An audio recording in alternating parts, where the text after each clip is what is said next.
Great.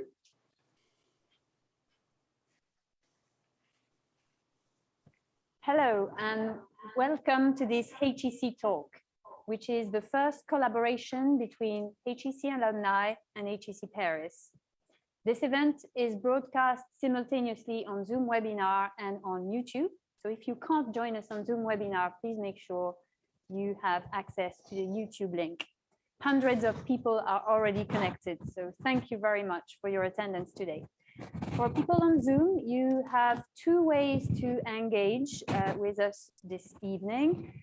You can contribute to the chat, so please use the chat functionality. If you wish to ask your questions, you can use the Q&A module, and we will keep some time at the end of the conference for questions from the audience.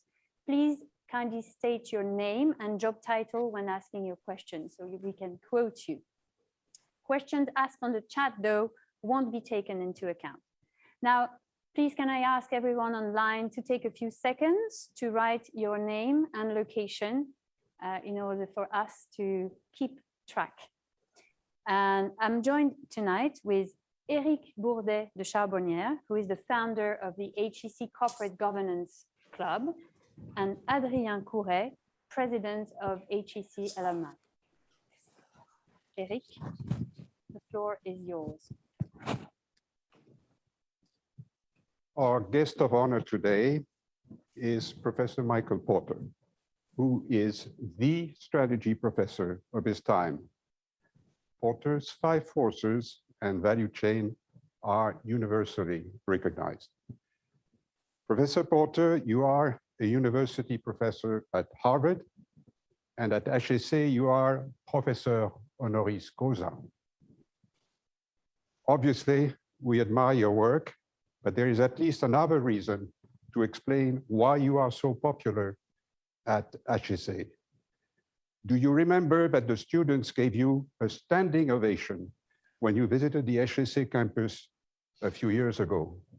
And do you remember what you told them?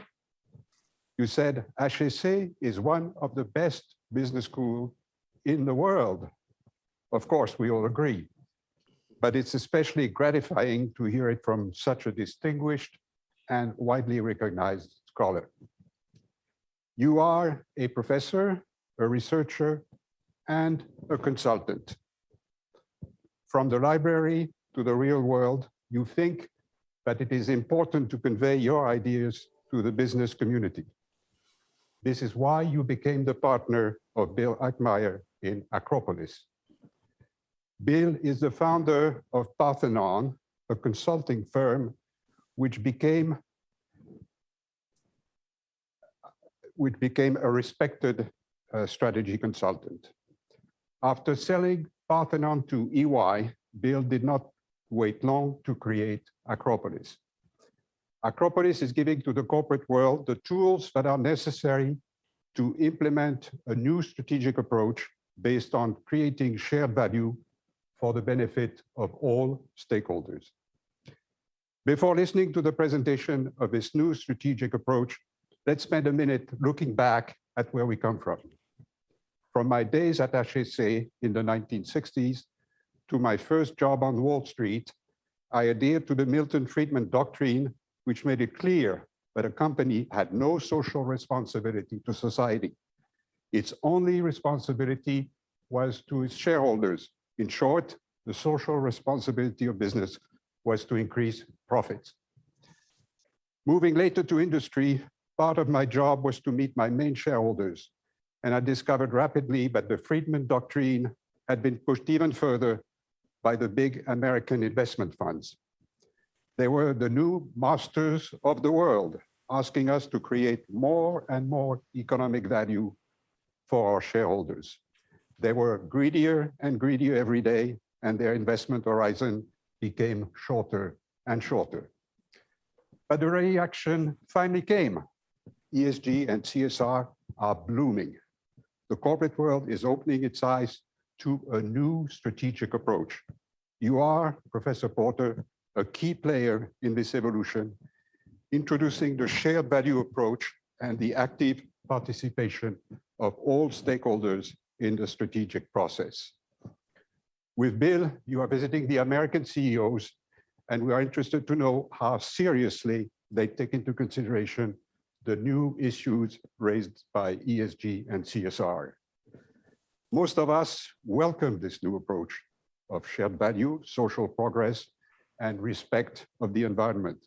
But we may not all agree that shareholders' interest and ESG are compatible. Some believe that ESG objectives can only be achieved at the expense of the shareholders. If ESG wins, then the shareholders will have to pay the price, and vice versa. In other words, it is a win-lose situation. Professor Porter, you disagree with this, and you believe just the opposite. The shared value approach is a win-win situation. In short, we are moving from shareholders' primacy to stakeholder optimization. In other words, from Milton Friedman to Michael Porter. Now, Professor Porter, the floor is yours, and your presentation and Bill's comments will be followed by a Q&A session.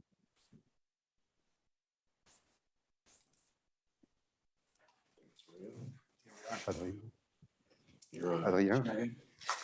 Well, thank you very much for that extremely kind and generous introduction, which I appreciate and am honored by.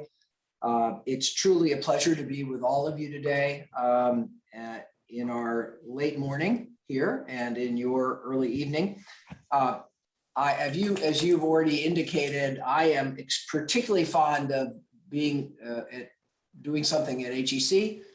I am still remember and remain deeply honored by the honorary doctorate degree that I received from HEC in 1999. I feel part of HEC and I wish you well, and I'm very proud to be part of this large event that is impressive, that you've gathered so many of your graduates and business leaders to participate in something at the university. This university is not just doing academics. It's making an impact on society, and that's what we need all of our schools to do. I want to introduce now Bill Ackman, who's sitting next to me. He's my partner now in this body of work that we've been engaged in rigorously for the last several years. And he is going to be participating actively in the presentation that we are giving together, as well as the follow-up conversation.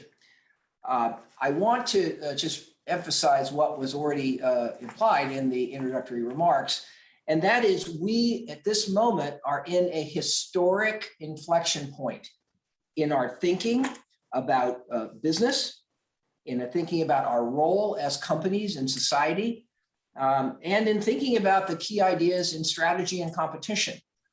This is the biggest change I've experienced in my lifetime, as well as my whole body of work. And it's very exciting. And we'll come back to this later, but we have an opportunity here to change who we are in business and change the degree to which society understands how important we can be and how much we can matter, as opposed to viewing us as greedy and profit-focused and shareholder-focused and all the things that the criticisms of capitalism that get thrown at us in business. So this is a very important moment, and I think we all in business in particular and among all the students have to understand that this change is going on because it requires substantial shifts in behavior, in ideas and principles that have not had to really change in many, many years, but they're changing right now. So let me start, given the need for what we have in society today is we have a desperate need for social improvement. We know that all over the world, we are not fulfilling ultimately the improvements in societies that we would all love to have. And this is very clear in America. In America, inequality is rising. Our educational systems are not working. The opportunities for all groups of people and all groups is not equal.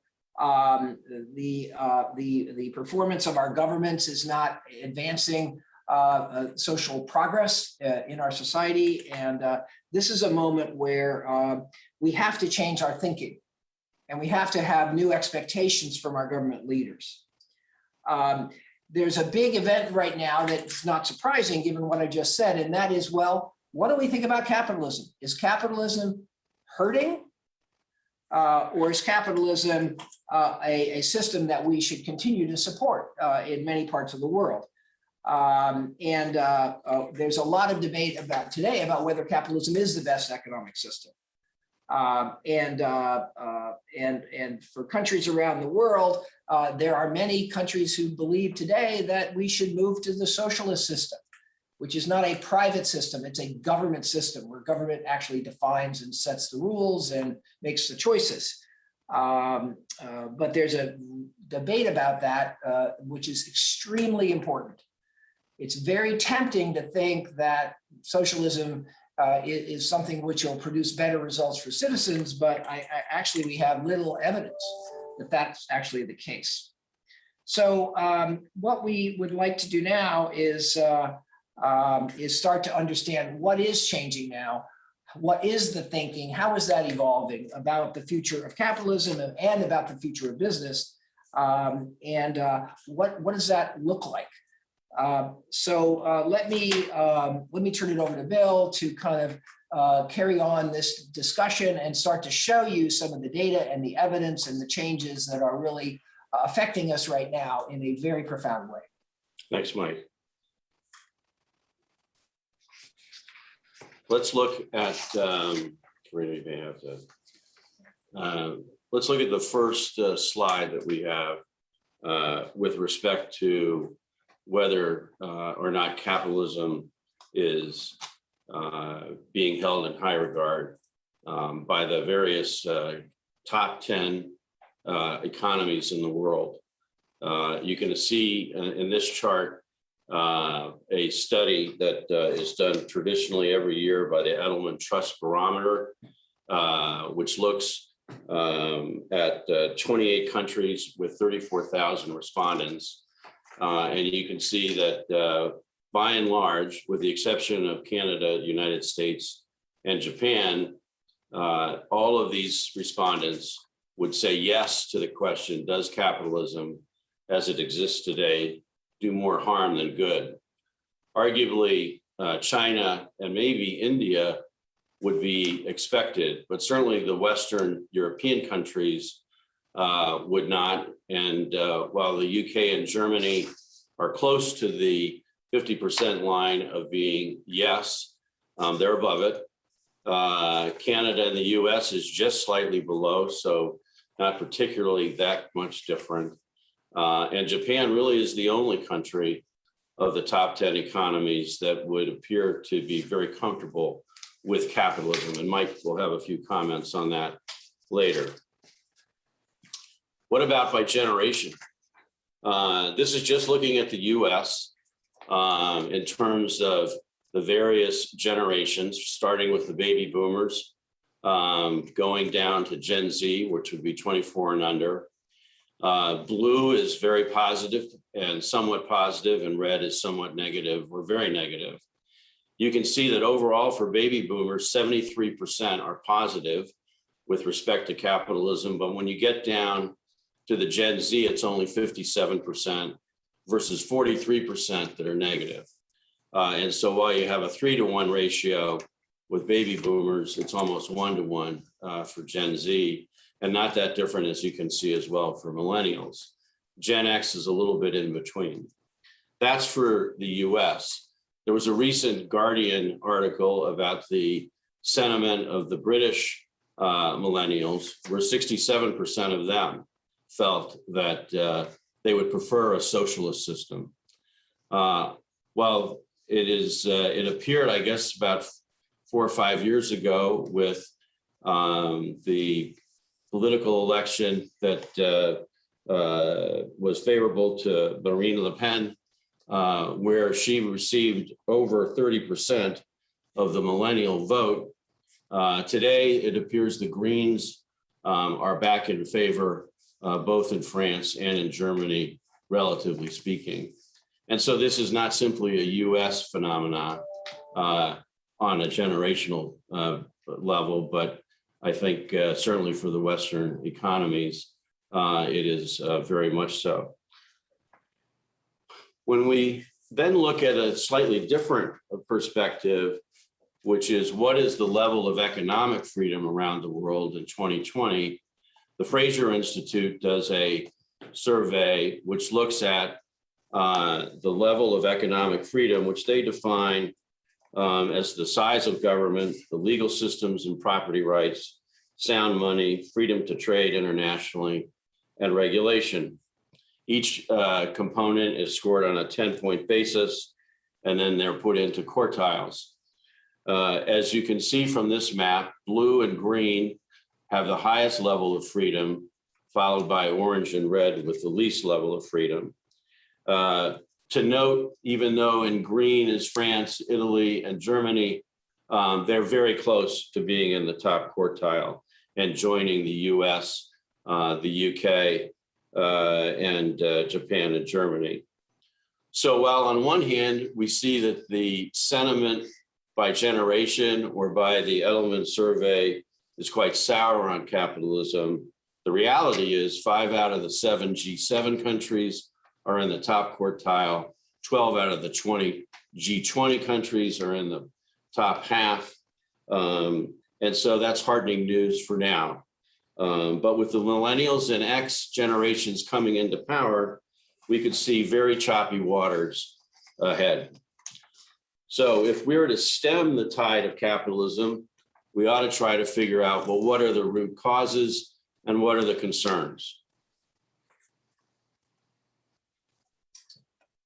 Well, I think, there's lots of debate about capitalism and covers many, many different perspectives. But we find that when we think about capitalism, there are really some fundamental concerns that and criticisms of capitalism that are sort of dominating, particularly today's discussion and today's perspective and today's attitudes around the world. The most cited concerns are rising income inequality.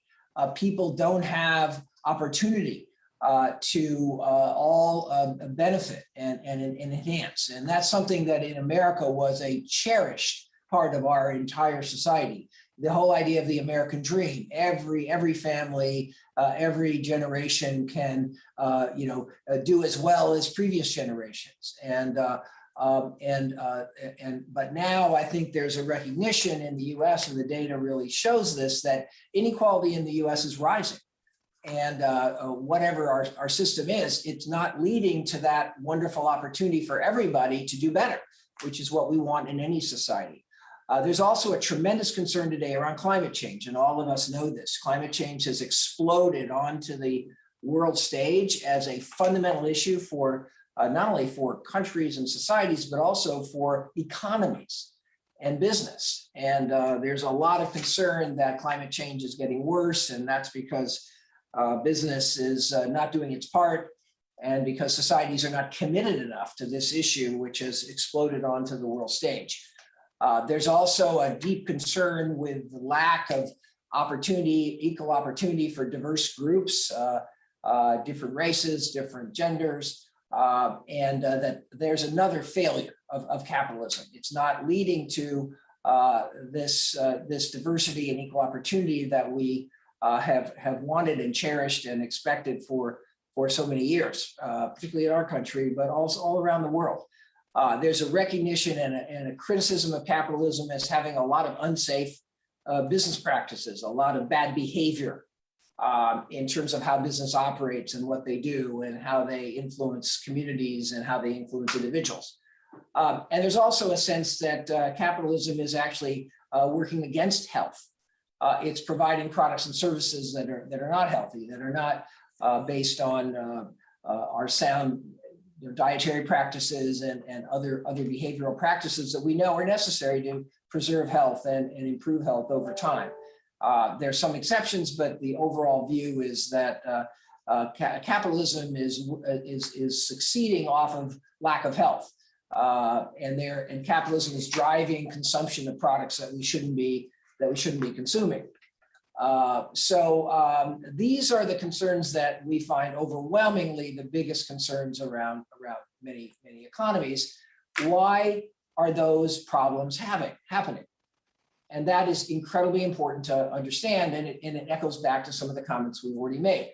Number one, it happenings because of profit-seeking behavior. It's the fact that companies are driven and really totally focused on profit that is leading to these concerns. Their unhealthy products are more profit, are generating better revenues, so therefore it doesn't matter if they're unhealthy, and so on and so forth. So that's one key cause, profit. And this whole idea of profit, and whether profit is bad or whether profit is just something that comes along with business and we can't do anything about it. This is a big issue of our time, the role of profit, how we think about profit. And traditionally we thought profit's great. That's the whole point. Now we're starting to question that. Related to that is shareholder privacy. Who are we really driving businesses for? And as was said earlier, Milton Friedman said it's all shareholder stuff. It's the role of a company is to maximize value for the shareholder, not for the society, not for the consumer. And that idea was really accepted for many, many years. It's deeply affected, particularly the investment community, the shareholder community. And this has been a tremendous pressure, and recently, though, has become increasingly a view that this is wrong, that we shouldn't be focused on shareholders. That's not the right answer, but that is a new view that is only emerging recently. And then finally is the time horizon. There's a sense that companies have a quarterly earnings mindset, partly because they're having to deal with shareholders, and shareholders are beating on them all the time. They want every quarter to be good. And with that mindset, it's very hard to not cause these problems. You can't every quarter. If you think every quarter, you're going to have a tendency to fail to deal with these concerns, and because it's going to seem not possible. So we have been in an era where these have really poisoned the attitude and thinking about business and about capitalism in many parts of the world. Now, there's certain truth here, but the question is this the real fundamental truth, or is this something that we've created for ourselves and are not structural or not fundamental to the system itself? So let's turn it back over to Bill. So Mike put in place a terrific measurement system called the Social Progress Index, which looks at across the world for all of the countries where you can receive data. So well over 140 countries participate in this. And there's measurements across 12 different categories in the broad concerns of basic human needs, the foundations of well-being, and opportunity. As you can see, we've taken the four major economies in Europe, and we've looked at the score. 100 is obviously the top score. Not surprisingly, given those categories, you would expect to see the Western countries, Japan and the US, have relatively high scores. What you note from this is that France had significant improvement over the decade, going up 1.7 points, which actually in this environment is a significant improvement. Germany has the highest level and continued progress throughout the decade. Same for Italy. The UK sort of leveled out, but still positive relative to where it was in the 2011 period. Japan, significant progress. United States comes out looking not so good at all. Not only did they have a drop from the beginning of the decade to the end of the decade, only two other countries in the entire indices had a drop, and a much lower score of 85.7 relative to these other countries. And so Europe for sure is leading the way. along with Japan, and from our perspective, represents the best hope from the standpoint of making social progress in clearly a capitalist environment. Notwithstanding some of the sentiment that we talked about, the reality is it is considered to be very free in terms of economic freedoms. If we go down a level to some of the more specific items within the Social Progress Index, and we align that with the UN Sustainable Development Goals, which is used by many companies to ascertain their sustainability progress. You can see, as is the case for a number of these measurement systems, quite a bit of overlap. But if we were just to hand out Olympic medals and using only the countries that I've described, you can see that with the exception of health and wellness and access to advanced education, Europe dominates in terms of its performance on all of these measures, which, as we will return when we talk more about ESG, are some of the major areas of concern within the ESG community. And I'm going to ask Mike to talk a little bit about why it is the US seems to be in such a precarious position. Well, thank you, Bill. First of all, I just want to make one sort of transitional comment here. The Social Progress Index was created because we had really no fundamentally rigorous way of thinking about how well countries were doing. All we had was GDP or some other very broad measure that had no connection to people, to society, to individuals, to families. And what we felt was, and I felt was, that we needed to get a new measurement system to compare countries. And we can use that measurement system not only to compare countries, but also states within countries. For example, in the United States, we can tell you which states are producing the most social progress, measured by a variety of indicators of social progress that I think all of us would broadly agree with. And we see tremendous differences. And I'm very proud that we are sitting right now in Massachusetts, and Massachusetts tends to be the #1 state in America right now in social progress.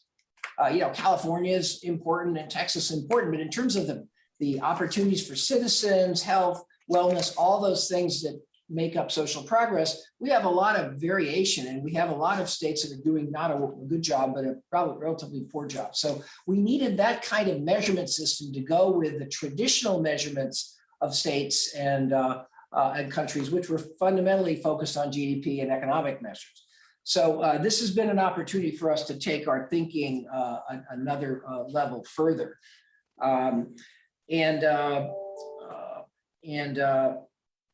So the question is, why have we discovered that social progress is really uneven?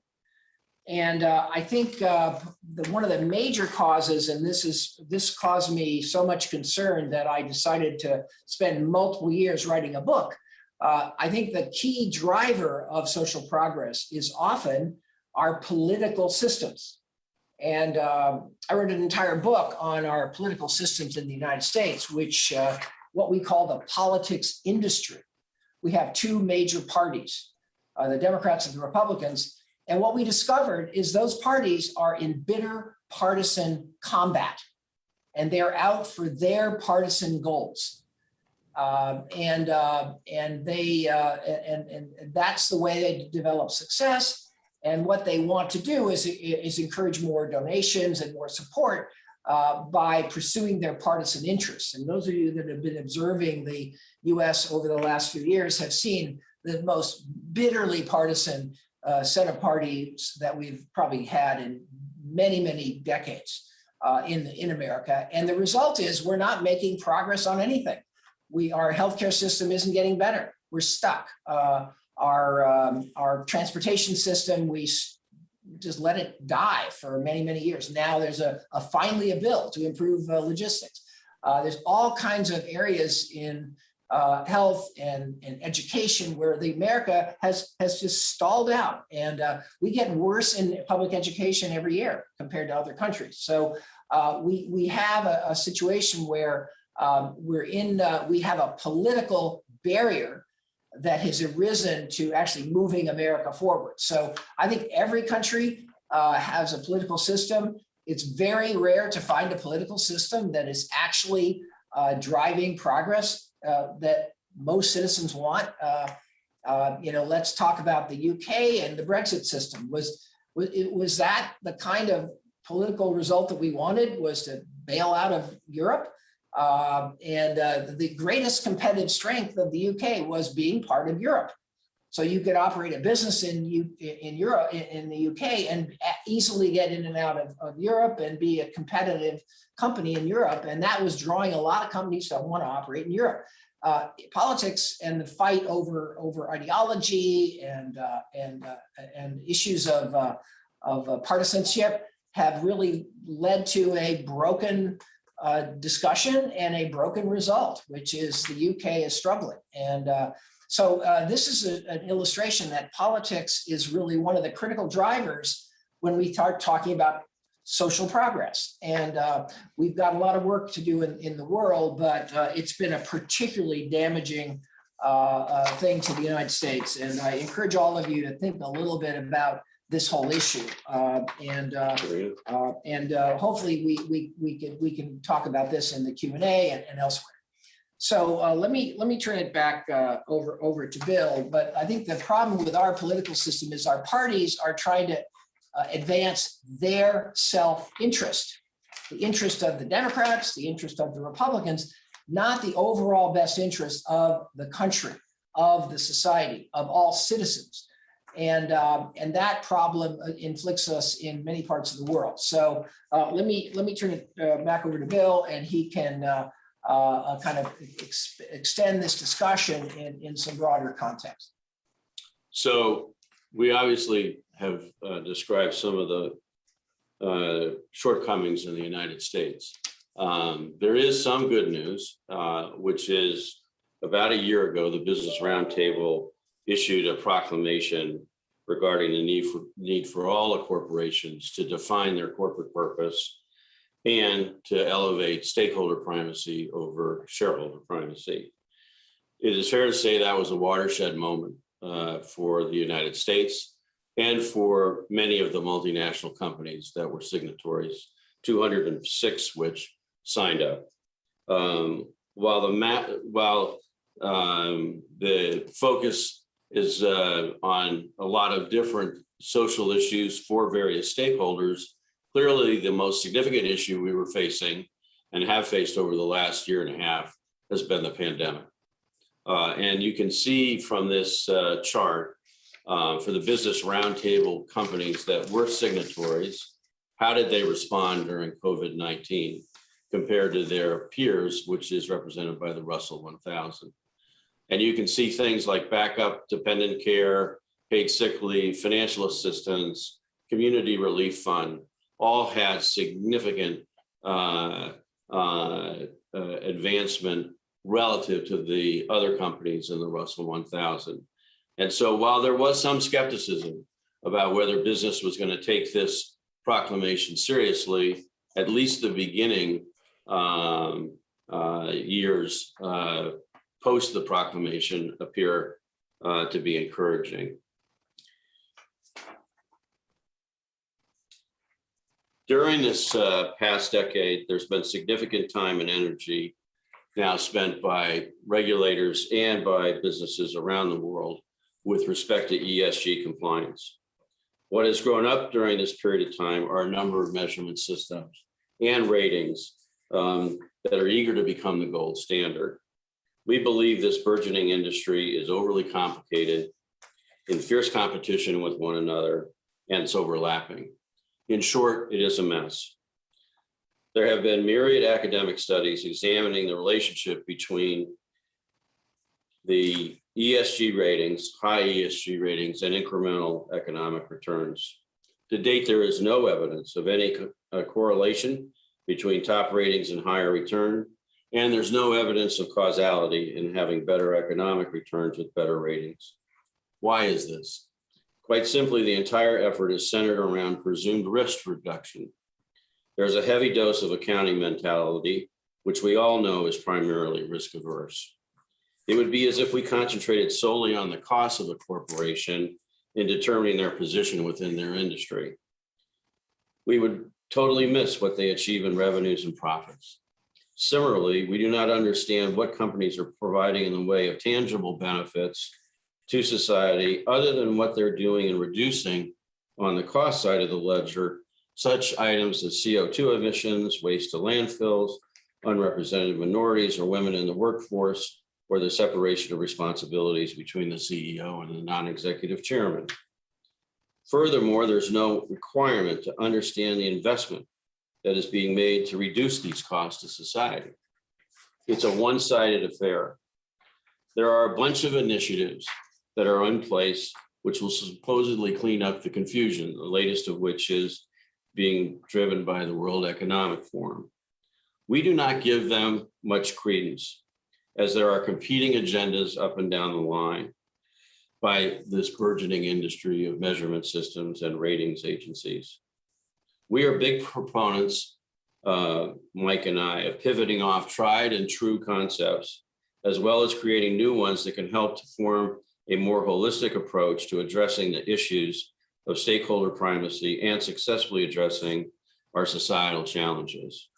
We believe there are two critical actions that companies will need to embrace around the world to make that aspiration of stakeholder primacy and creating social benefit at a profit a reality.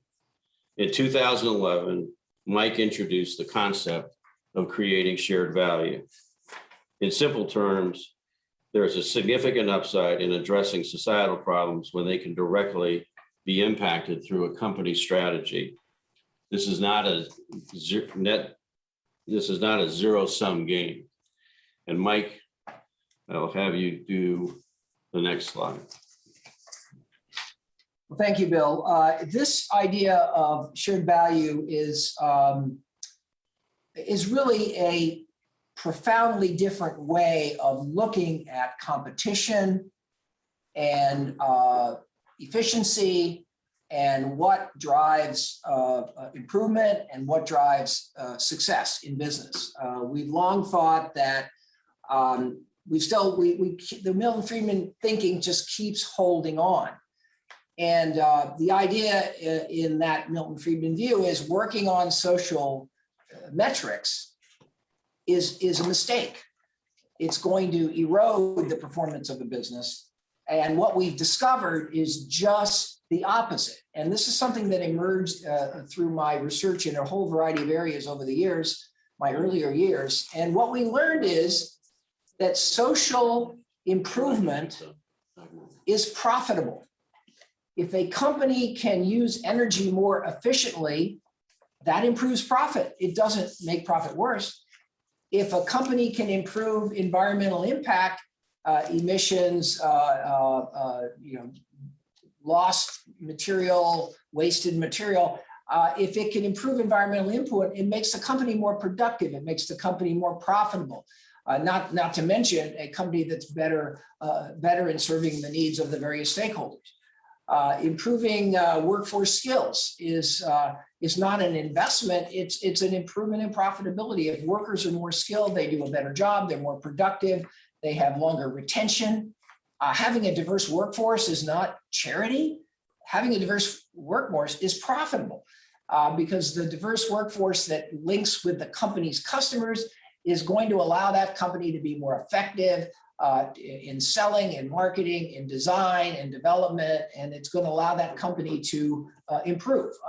And all these other things suggest that social opportunity is incredibly important for profitability. It's not inconsistent with profitability. There's no trade-off between social improvement and profit. It's a synergy. And now that we are starting to see this, we're seeing an explosion of innovation in business to kind of capture this. Now, in order to take this idea and really bring it to the minds of every major company in the world, if possible, I worked with Fortune magazine some years ago to create a new measurement system for all businesses called the Fortune Change the World list. You've heard of Fortune for the Fortune 500.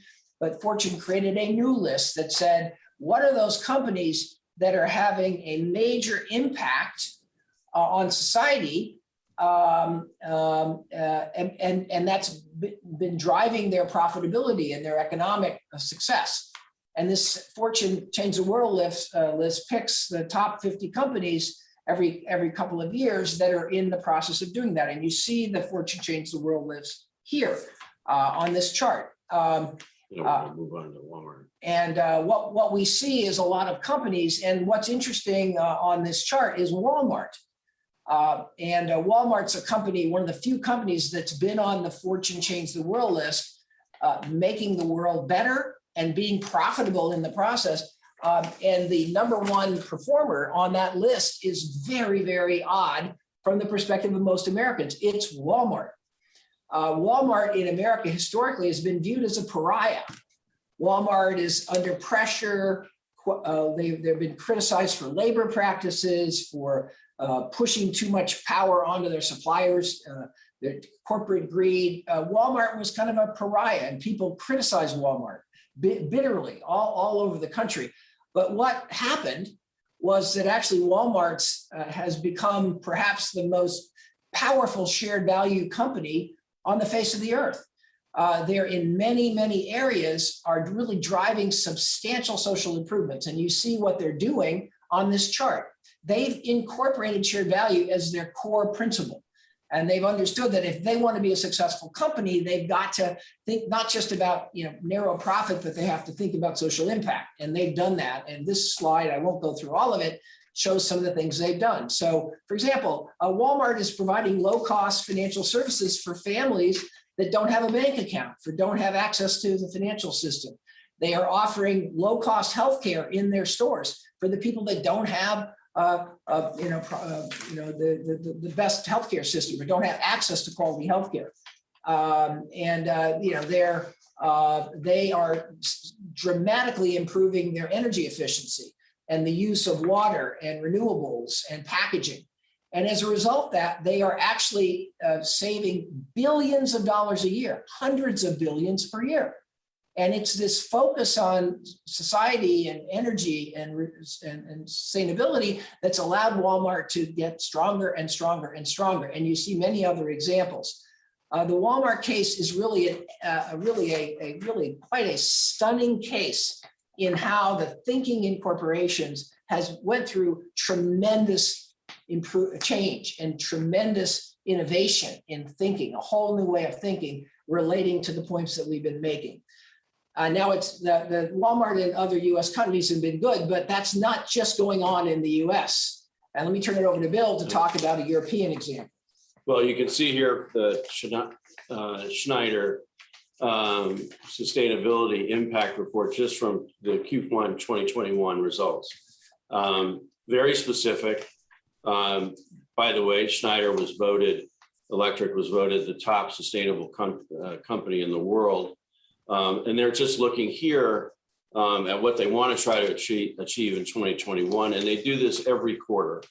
And there's a good reason why this is an exemplary example, and maybe one of the best that we've seen out of the 100 sustainability reports that we've reviewed, which it gives you a baseline, it gives you a target, shows you what progress has been made, and it aligns back to the UN development goals, SDGs. And so it's very impressive. But what's not here is looking at it from the lens of shared value. And what is the social benefit that Schneider's producing, in addition to reducing some of the areas where the focus is on reduction, particularly in the climate change. And so what is it that we think would be necessary for a company to begin to evolve towards? And we could spend a lot of time on this, and we're not, and we're sending obviously this presentation to you. But you need to first have a lens that's through the stakeholder. You need to include social and economic metrics that are relevant for that particular company. We call the ones on the top here the universal metrics because they're likely to be required or asked for by almost any stakeholder group. And then there at the bottom, key industry and firm metrics that would be appropriate. Importantly, underneath each of the stakeholders are the T, E, and P or TGP, and that's looking at history. It's looking at expectations or goals to the strategy, and P versus the competitors. And if you could imagine getting the answers to these various issues on a regular basis, you'd have a sense of, is the company doing better than it was in the last reporting period? Is it meeting the goals of the strategy? And is it doing well relative to the peers? And so we think this is a fundamentally different way of looking at a company and has not been certainly emulated by any of the current measurement systems or ratings. One of the things that people would say, and we've talked to investor groups like in Vanguard that said, let's get going on something like this, is that outside in, the amount of information one can glean today from various sources is quite amazing. This is looking at Corning, which is a highly recognized and well thought of industrial company. You can see it gets very high marks with share owners, customers, employees, but it's lagging in ESG perception, which is quite remarkable, given that they are the founders and inventors of fiber optic cable. They are also the inventors of the vials that kept the pandemic vaccines as cold as they needed to be in sub-zero temperatures, and also are the makers of catalytic converters, all of which have huge impacts on society. You'd think they'd get a higher level of a ranking on ESG, but that's not the case. And from our perspective, that's not a fair representation of what's happening for Corning. And having a more holistic view becomes the order of the day. From an optimization, stakeholder optimization framework, Mike spoke about this. We think you need to look at competitive advantage, economic returns, and societal returns in a synergistic way. And through that, we believe there are ways to both measure it and to see what progress is being made. And so we'll just close with going back to capitalism and where it is today. So I think, we hear this kind of tries to look at two periods of time, 20th century, 21st century, what's going on today versus what has traditionally gone on. And in terms of capitalism, there's been some key ideas in capitalism, some of which are now undergoing dramatic change. 20th century sanctity of private property versus socialism, which is making public the owner of the property of competition. Now, 21st century, I think we still have preserved the sanctity of private property mostly, and that continues. Always part of capitalism's sense of strength has been free and open competition. We want competition. We don't want people that can control markets and intervene in markets and distort markets, which has happened for all time. And we still believe that. But the 20th century view of capitalism was really shackled by shareholder primacy as the core idea. And as we talked multiple times, that's the wrong idea. The shareholder isn't the one that should determine and guide whether you're doing things that matter and whether things that will improve society. And now what we've seen is it's not just shareholder primary. We've made a huge leap to purpose, not just profit, to shared value, not just either or, social versus economic, and also to thinking about stakeholder optimization, not shareholder optimization or one narrow shareholder group, but all the stakeholders. And this idea of moving from to employees, to communities, and to that broad set of stakeholders that we have now has been a really a transformational change in thinking in business. And so I think we have a very different view of what capitalism is today. And we need to have that view, and we need to have every company thinking that way as well. So we've made a huge leap in capitalism, and very few people will understand that and be able to see how big a deal this is. But frankly, we're in one of the biggest inflection points in competition and capitalism ever. So, Bill. So thank you, and I know you've been waiting for questions, and so fire away. Thank you, Mr. Porter. Thank you, Mr. Ackman, for your very enthusiastic words. My name is Adrien Couret. I am the chairman of HEC Alumni Associations. We cover 40,000 alumni worldwide, with more than 1,000 who have just been listening to your words. So thank you very much. I'm sure they appreciated it a lot. Thank you. Also to the Governance Club, to Eric and all the team which organized these events, which made it possible for us to hear your words, very inspiring and insightful, and they have deep echoes in our community, the HEC alumni community, with its new mission statement, we share, we dare, we care, but also the school and the foundation with their orientation towards purposeful leadership, courses and research. I have to mention Mr. Hubert Joly, the former CEO of Best Buy, which is a strong promoter of that within the school and our community. I also have to mention that within our community, we have increasingly more young alumni that seek purpose and social value in their next jobs, in the company they want to work in, and that's a very strong force in all the evolutions you mentioned. So there is a case and a time for change. You described that very deeply and sincerely, and I will start the Q&A with one question. To your mind, from where will the most important push come from? Is that from investors with the ESG ratings, sincere activism or green greed approach? Corporates with the orientations towards purposeful leadership? You mentioned the BRT initiatives, and there may be many other ones.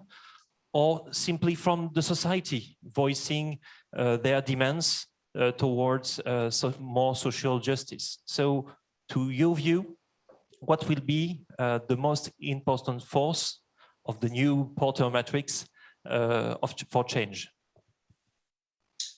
Well, I would just, first of all, thank you for those interesting comments, and also for the HEC interest and focus on this area and these questions. This is still unusual in business schools.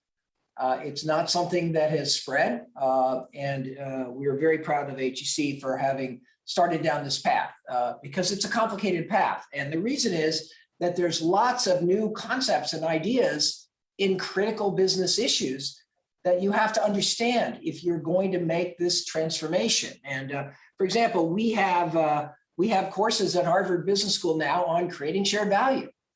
And that's a complicated process. It requires a different way of analyzing opportunity. It requires different ways of bringing together the team of the company. So I think there's a lot of new business ideas here. And I think our job in business schools is to expand our horizon, to let our students have access to these powerful new tools that we have to actually make society a better place. Hubert Joly, you'd be pleased to know, teaches now at HBS, and he is teaching some of our key courses on these topics in many of these areas that we've been discussing. So I think finding faculty that have this perspective is going to be important. We need our traditional faculty with economics training and other kinds of training, traditional strategy training, but now we have to look at many topics in business as broader and more multifaceted, and with a wider set of things that we have to put together when we think about running a great company than we have thought about in the past. So I'm very pleased to hear HEC's progress. And we would love to continue to work with you and exchange ideas and exchange thinking and analytical techniques and measurement tools, because that is where we have to go if we're going to ultimately achieve the opportunity and the progress that we see on the horizon. If we can change the thinking about what we're doing in business, what our job is, what our mission is, what our dimensions of improvement are, and because all of that is changing very rapidly. The one thing I would add is, at this point, I think the train has fully left the station, and there is no coming back. And I credit, for instance, Germany, where they long ago looked at stakeholder representation on the governance model and have representation that is quite different than certainly in the United States, or for that matter, for a long period of time, other Western economies. I think there were some leading European companies, Unilever as one of them, Schneider Electric, ABN AMRO, that were way out in front and began to take the matter in their own hands. The Business Roundtable is late to the party, but it is now a fixed element. The SEC is now getting involved way after the regulators in the UK and in the EU have been talking about climate change metrics. We're finally getting to defining those at the SEC level.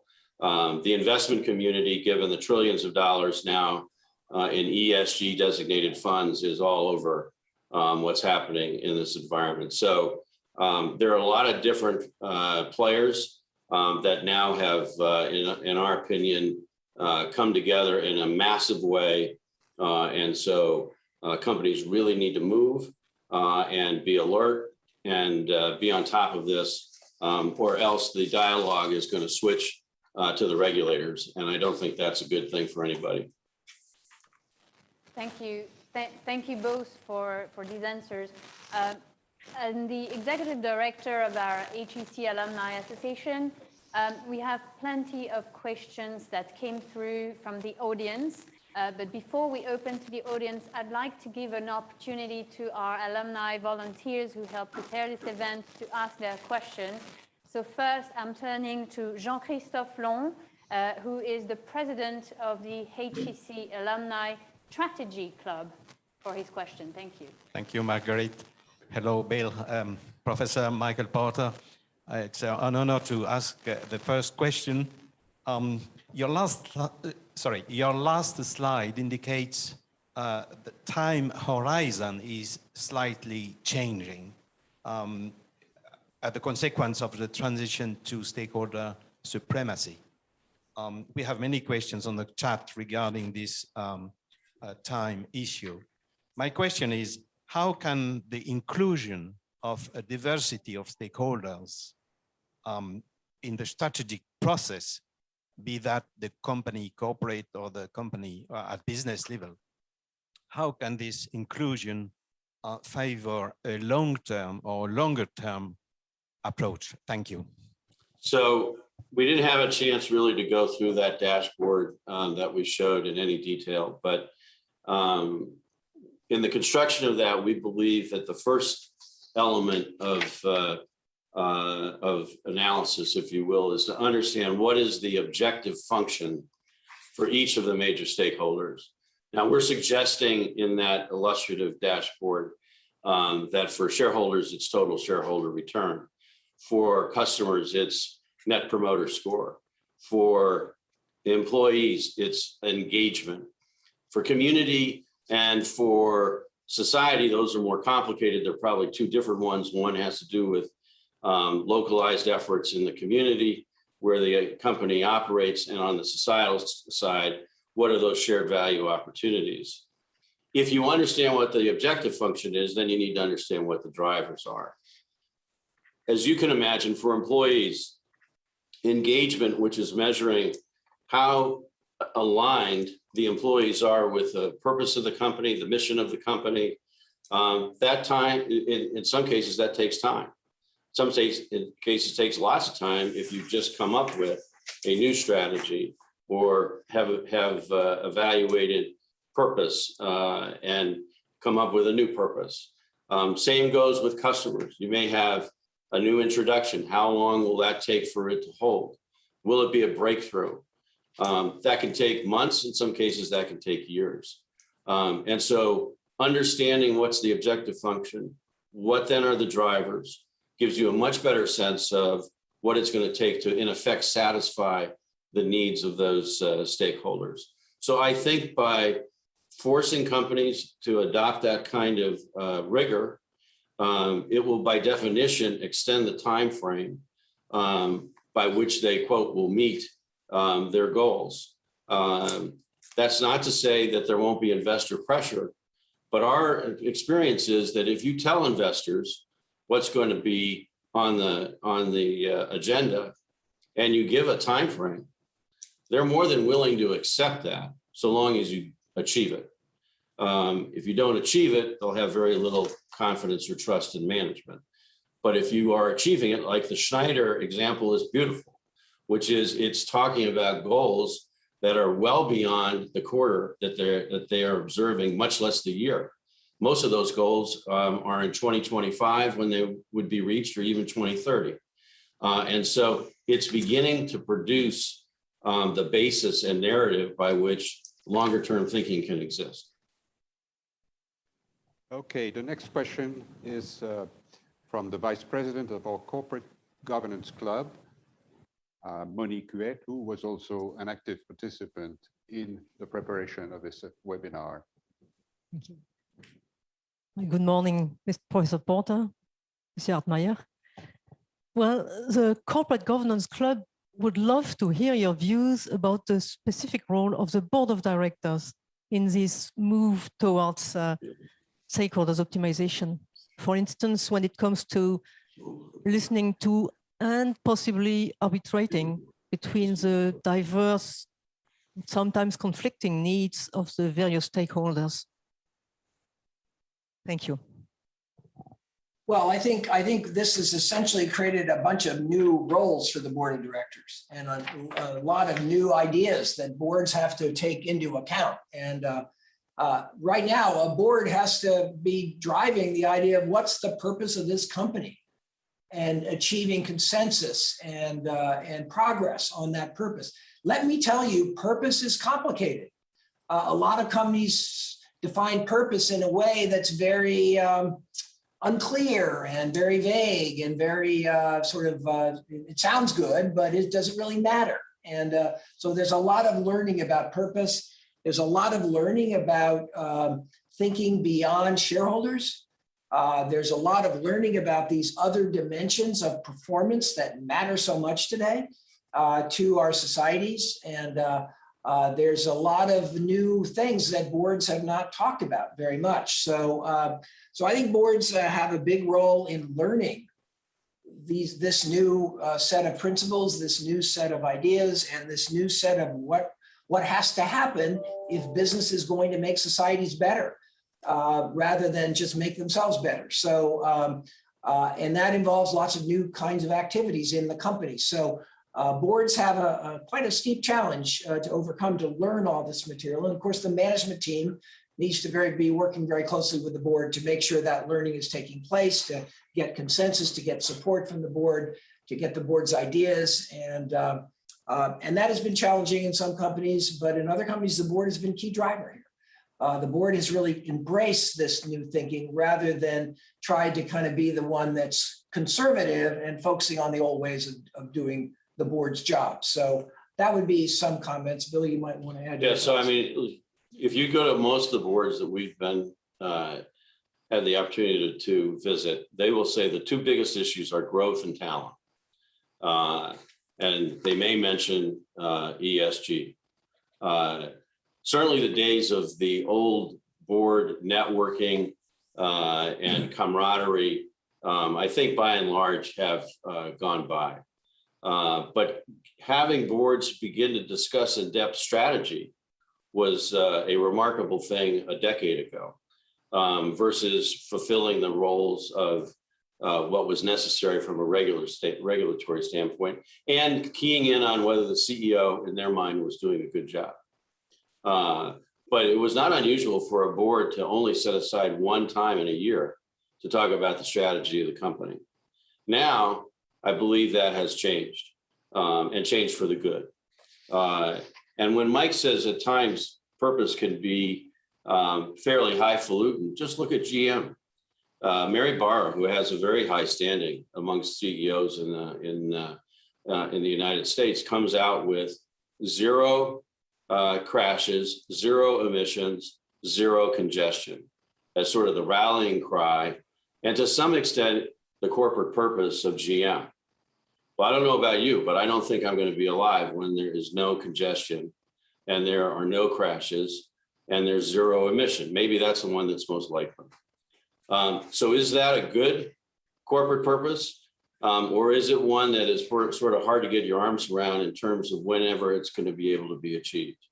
And so that is, as Mike said, that's not a trivial exercise. And the board has to be engaged, and they have to hold management accountable for being able to deliver on their promises, and for that purpose to have some legitimacy and validity for that company. You know, is GM known as being a company that's out in front and being innovative along the lines of a Tesla? I don't think so. Thank you both. I'd like to now hand the mic to Aurore Paul, who is the president of the HEC Alumni Management and HR Club, for a question. And just if you can keep your answers a little brief, we'll be able to take questions from the audience afterwards. Thanks. Professor Porter, Mr. Hatchmeyer, as I understand, mindset and culture of executive will have to change to perform this new strategic process. What is your advice in terms of corporate values to build? Say that question again, please. What is your advice in terms of corporate values to build? Well, I think I'm not sure I'm getting exactly the question, but let me tell you that a lot of things in companies and a lot of the practices and values that have been deeply embedded in companies are in the process of needing to change. And people in the company have to learn to look at a lot of new questions that they've never had to look at before. They've had to think a lot about, what matters in our communities that we need to work on. What do we need to do to advance social needs in ways that we can make a difference? What do we need to do to be a leader in our industry and making sure that the industry is now moving in a good direction rather than a direction like oil and gas, which is kind of making climate change worse. So in some cases, so there's a lot of new thinking here, and we went very fast. But I can tell you that companies don't go quite as fast in absorbing all this kind of thinking. And we're trying to changing what management is in many important ways. We're changing what good strategy is. We're changing what a successful company looks like. And all these things are things that I think HEC, we would be so excited if you became a business school that was really anchored around this transition and this transformation that's going on. I think at Harvard we're trying, but I think there's a lot of ways we can go further. And so I really encourage you, and I'm very encouraged by this meeting, by the questions, and by the seriousness with which all of you are approaching this issue. This is a tremendous revolution in business, and it's going to take us a while to figure out what this means, how to implement it.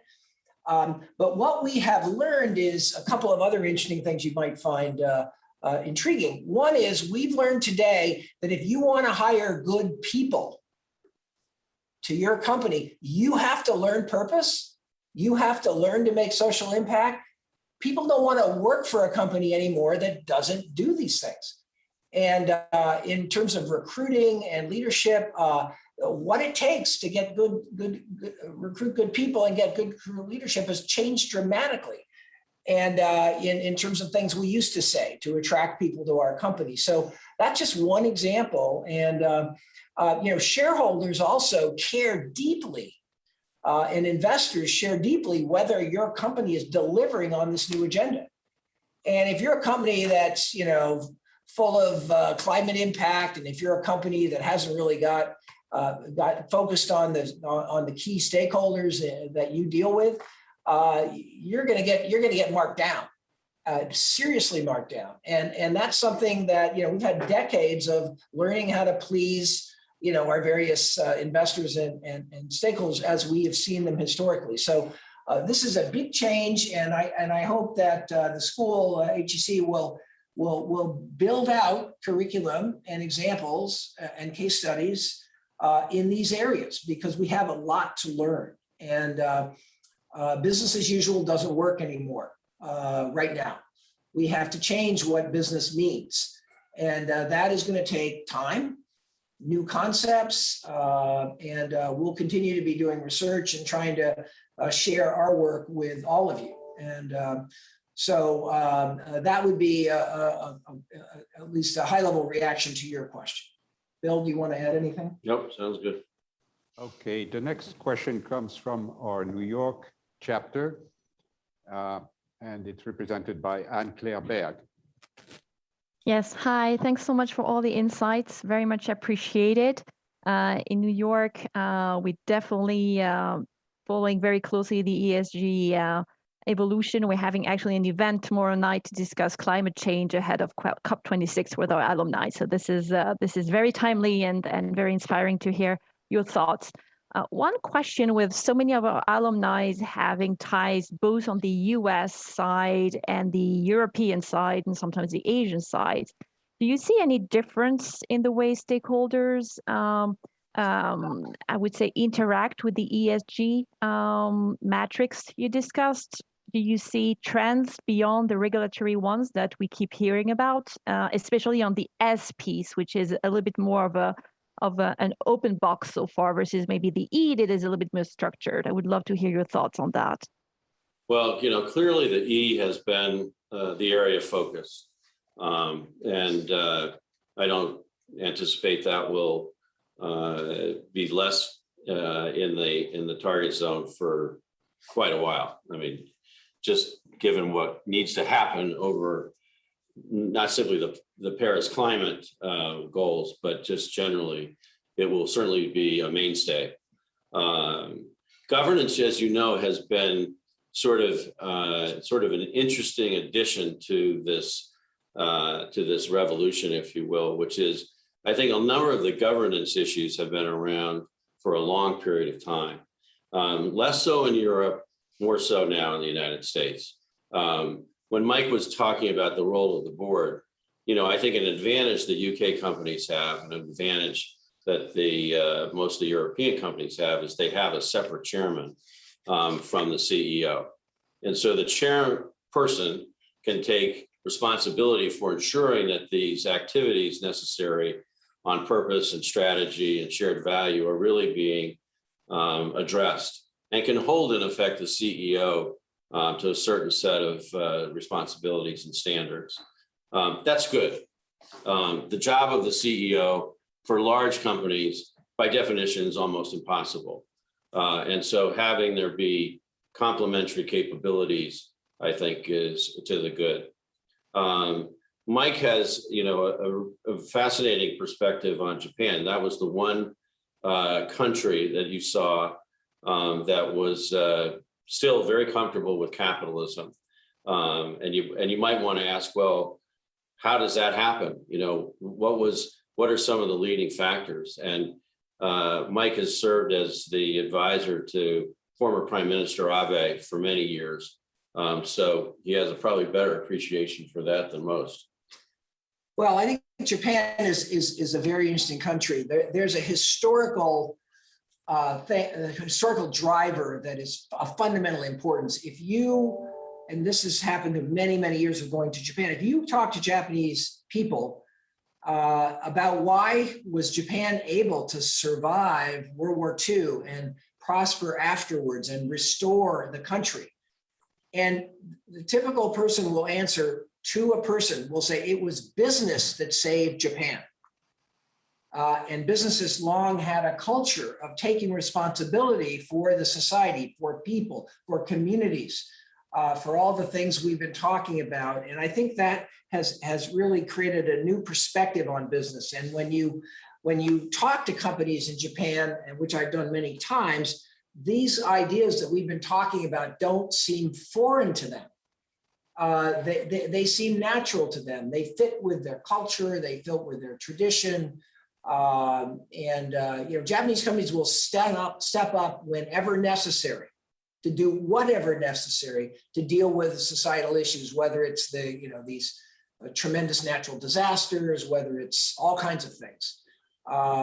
Japanese companies are working hard to make sure that their agricultural system is continuing to grow.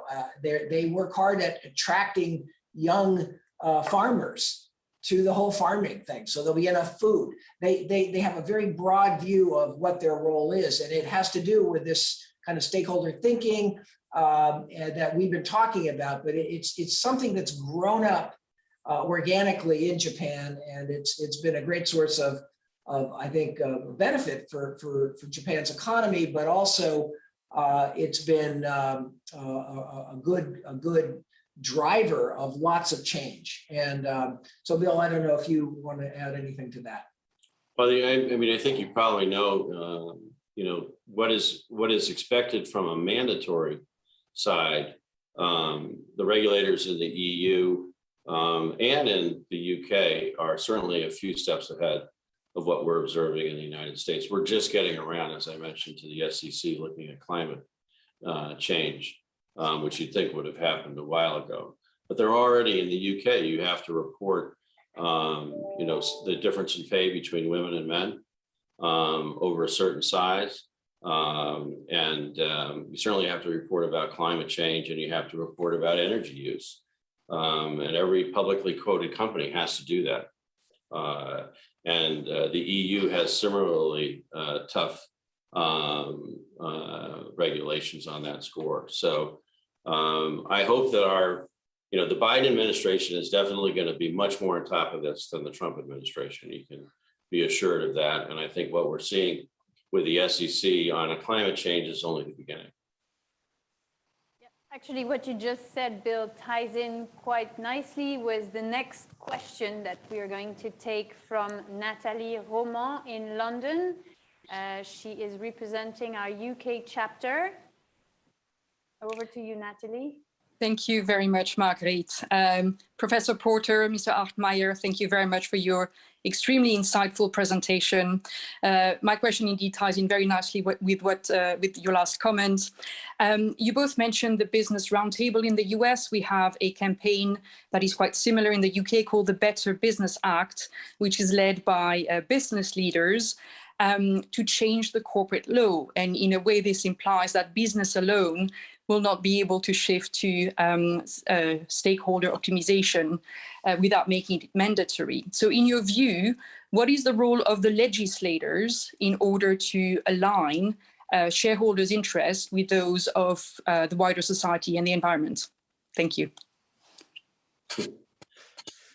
That's a tough one. That is a very tough question. I think getting government to function, in a democratic government to function around the world has proven to be a far greater challenge than I think we could have ever imagined. And a part of it is because of the degree to which government parties and government leaders want to take control and operate for their party and make their ideology the dominant one. What we know is that no single ideology ever is successful as a societal goal. Conservatism, there's nothing wrong with conservatism intrinsically, but if all you think about is in conservatism, you're going to get it wrong.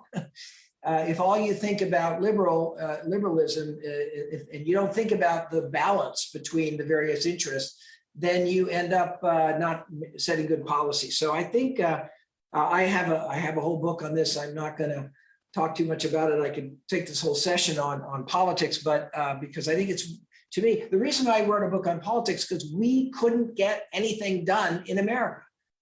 We couldn't improve education. We couldn't deal with climate change. We couldn't deal with any of it because the politicians were too focused on their interest. Oh, I believe in conservative. I believe in liberal. I believe in this. I believe in that. And that's what we do. That's what our constituents want. Well, that's not what the country needs. So Bill, you may want to challenge to this. This is one of the great issues around the world of how to make our political system actually work for us and lead us, as opposed to being, partisan and press our view versus their view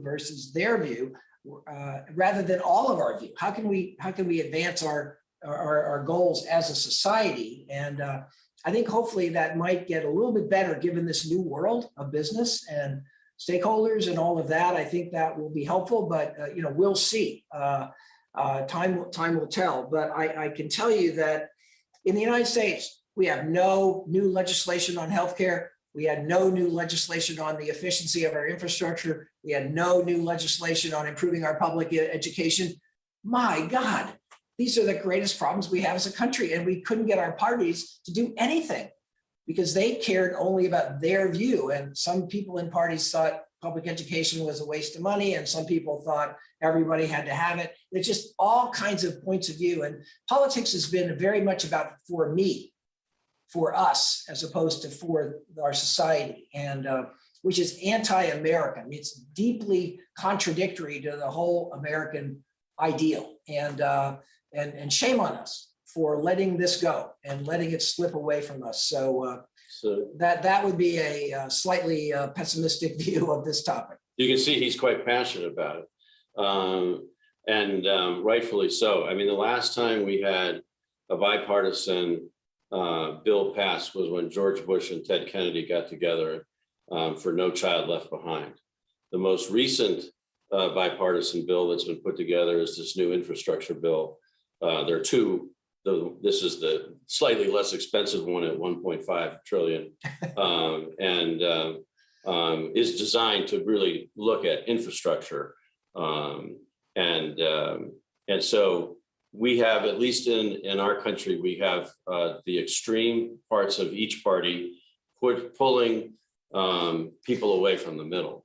And that's notwithstanding the fact that Mike's work will show you that the largest group of people in the United States are the independents. They far outrank the Republicans and the Democrats. So Okay. I don't know enough about the UK politics or France and Germany, but I do know you have more parties. And so maybe that brings more balance and compromise, because compromise right now in the United States is a bad word. Thank you, Bill.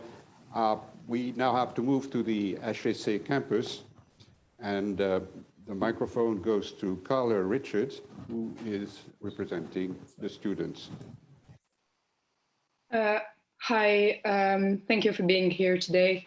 So I'm a student here at HEC, and I'm going to ask a very pragmatic question on a topic that particularly preoccupies a lot of students here at HEC and globally the youth, which is obviously the environment and climate change.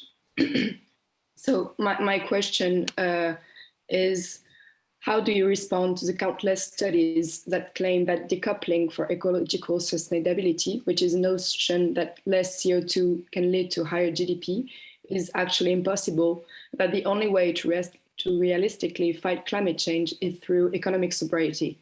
I would love to hear your thoughts on that. Thank you. So let me see if we understand your question correctly, which is, when you say decoupling, are you saying the decoupling between business and government, or what exactly are you describing? The notion of economic and ecological decoupling is the notion that it's the idea that actually we can fight climate change with through using less resources, but still having a higher GDP. And actually, a lot of studies have shown that it is impossible, and that the only way to realistically fight climate change and lower our CO2 emissions is through less economic activity and therefore less GDP. Well, now, thank you for adding that. I would tell you that if you believe everything we've learned about this topic through the shared value thinking, what it says is that actually reducing climate impact and ecological impact is actually more efficient for doing things. It's actually more profitable. And we have lots of companies that have gone after this goal because they've understood that it was tremendously accretive to the company's opportunity to grow and do what it wants. Probably the best single example is Walmart. Walmart had totally re-engineered how it ran all of its trucks, how it ran all of its warehouses, how it utilized its people in terms of inventory, all these kind of things. And Walmart has, the latest number that I've seen from Walmart is they've saved $2 billion each year by being ecologically more efficient. So I think we have that going for us. There's a lot of companies that don't understand this, that don't understand that they should care about ecological impact. They just, it's not a big deal. It is a big deal. And whatever we think about the future, it's just good practice for everybody, and particularly for businesses themselves, to learn how to be more efficient, to stop wasting resources, to stop duplicating activity, to stop all kinds of practices that we just fell into because we thought they made sense, but they don't. And the shared value concept is something that I think it's not intuitive to most business people.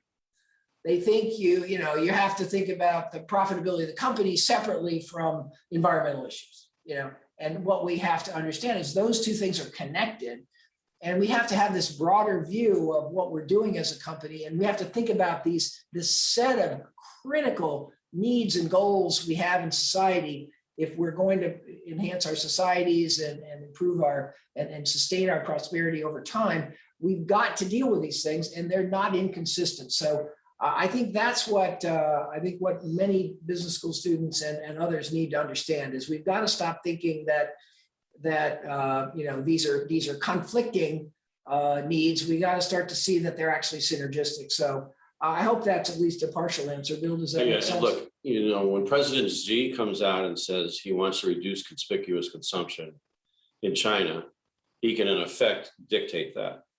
And whatever he puts into the category of conspicuous consumption, which may fall into the category of reducing economic activity, that's something that he can do unilaterally. That is not something President Macron can do. That's not something President Biden can do. And my guess is that won't be able to be done by any publicly elected official in the Western world. What they can do is set targets. What they can do is be eloquent bully pulpit speakers. Merkel, did some things that I think were probably positive along this score, but changing human behavior in the spirit of that is going to be for the better good is a difficult process in free countries. And so I think our chances are better that businesses will be good citizens with all the pressures that are on them, that somehow we're going to change human behavior other than by having an authoritarian government. Couple of minutes left, so I'm turning now to Monique and Jean-Christophe.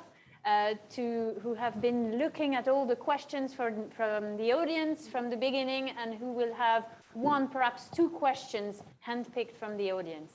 Well, we have had indeed many questions, and it's a testimony to how interesting your presentations were. And there were many interesting questions, some about the Cadbury examples, some about the digital economy, some about family-owned companies, many others. We will send them to you because now we already have exceeded the allotted time. So, Jean-Christophe, will you choose one? Thank you.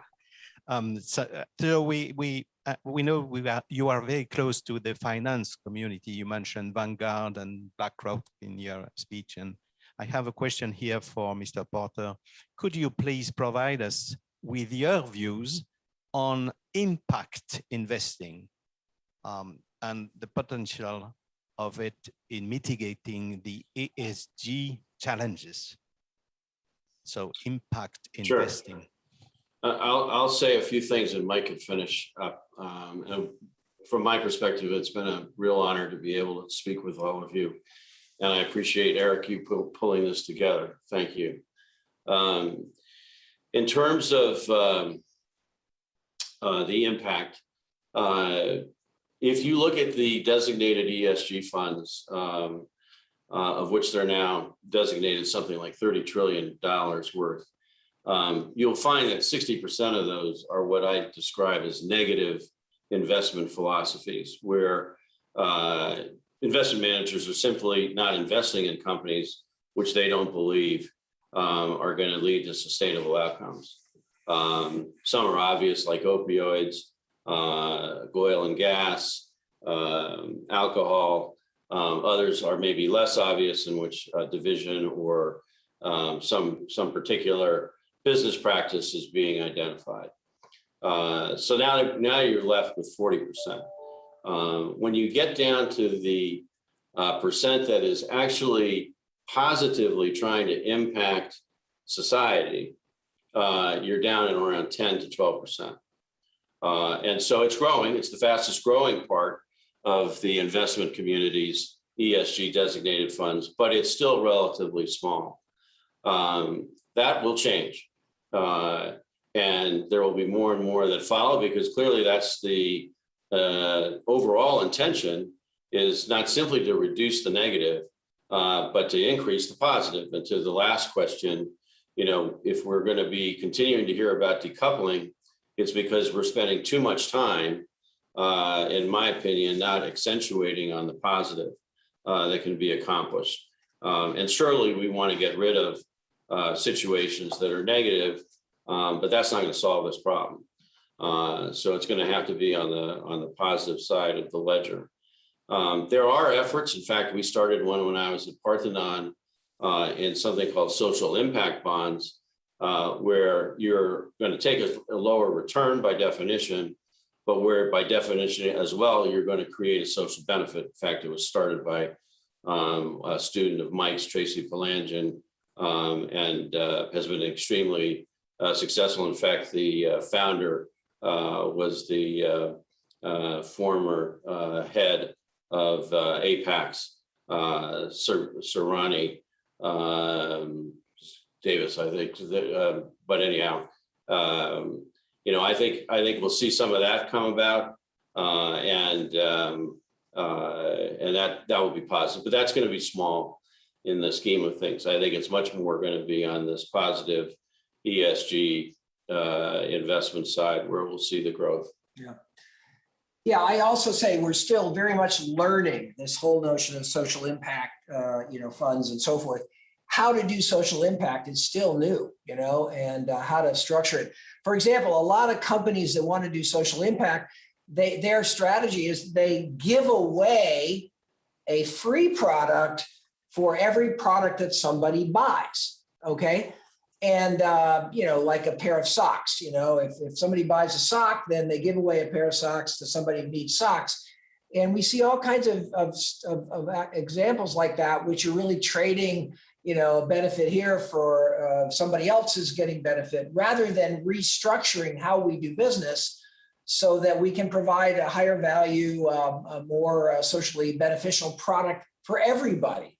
And there's been a lot of, oh, we'll do this for the people who really need it versus we'll do it for everybody. And this will be our new approach. So I think we're still learning social impact. We're still learning social impact strategy. There's a lot of sort of stuff that's not quite right. And so hopefully we'll get better and better at it as these concepts spread and there's more examples. So, you know, I think it's still an optimistic opportunity that we have. We've changed something absolutely fundamental, and that society matters, not just us as the company, and not just our profitability statement, and not how much our shareholders get, and not how much we can pay all our employees. We were rethinking something very, very, very, very well established over many, many decades. So it's taking a while, but that doesn't mean we shouldn't give up. And there's lots of innovation going on. And what's happening in the small business, you know, company community and the sort of new innovation economy is just remarkable stuff is happening, where we're inventing all kinds of new positionings and new ways of distinguishing ourselves using these principles as opposed to kind of the traditional thinking. So Bill, if there's one takeaway from today, maybe I would say that, and that you wouldn't be surprised by this comment, but if you can align the societal challenges that can be directly impacted by your strategy as a company, you will produce more leverage than anything that we have seen if it's done collectively by businesses. So that means by definition that certain companies will focus on some challenges and others will focus on other challenges. But it has to be linked back to strategy. The days of corporate social responsibility programs that are tacked on at the end, they're over. It has to be a different way of leveraging the core capabilities and resources of the company to make the greatest difference. And if it's done, it's huge. And if it's not, well, we may have to begin to talk about socialism. Okay, well, it was very ambitious on our part to want to deal with such rich issues in 90 minutes. We've been slightly over the 90 minutes. If you have maybe a last message for us, Professor Porter, we listen, and then we'll have to thank you for this very rich presentation. So what's your last word, your last message to us? well, I'm gonna maybe be a little hyperbolic here about this, but I personally believe we are now in the golden age of business. Nowhere in the history of business have we had the opportunity to make business matter, to make business a tremendous, important driver of what's happening in our societies. And that can spread around the world. And, you know, business has an opportunity that we've never had before. And, you know, we in business, we're used to getting criticized. But we're in a time now where all of us, whatever we do, we can change that. And this is a time where we can matter. We can make a difference. We just have to change our thinking. We have to put aside some of the things that have been, you know, old, you know, repetitive saws that we keep saying over and over again. So I think let's jump on this and let's get our students excited about the opportunity we have now. We're not just a cog in a wheel, you know, we're part of a organization that can actually make major impacts on communities, on citizens, on health, on all kinds of stuff, if we are using this thinking to guide our behavior rather than the old thinking, which is we're out for ourselves, we're out for our profitability, we're out to make more money, we're out to, you know, et cetera, et cetera, et cetera. So let's just thrive, and let's just finally be proud, you know, of being in business. We've heard business makes all these mistakes. Lots of companies do the wrong thing, and they're not fair, and they're no. We've heard all these horrendous disasters that have happened over time. And now those disasters don't need to happen anymore if we are good managers and if we understand how to think. And so I think that's kind of an amazing kind of inflection point in what we do and in the job of business and in our leadership of business leaders. And so let's jump on this and let's enjoy it. And we should not be criticized all the time like business has been for decade and decade and decade. You guys are greedy. You guys are making mess. You guys are doing this wrong. You're doing this wrong. You're doing this wrong. There's a whole NGO world that grew up complaining about us and all the horrendous things that we were doing. Well, those days should be over. And let's have the NGOs, take a different view of what their job is, which is encourage and support and illustrate and make public what business is doing right, as opposed to what business is doing wrong. And because today, most businesses are making a positive impact on society. So Bill, final comment? No, would never finish other than Very much. Okay. Thank you very much. We thank you very much for what you did. You've been very convincing. I'm even convinced that Milton Friedman up there has changed his mind and agrees with you. So we have to move to stockholder optimization, stakeholder optimization. And I would like to thank you again for your presentation. I'd like to thank Marguerite and Adrien and those two over there, Monique and Jean-Christophe. So bye-bye for now. And bye-bye. Bye-bye. Bye-bye. Thank you all. And let's do something important as a result of this meeting and what all of us can contribute to this topic. So thank you. Take care.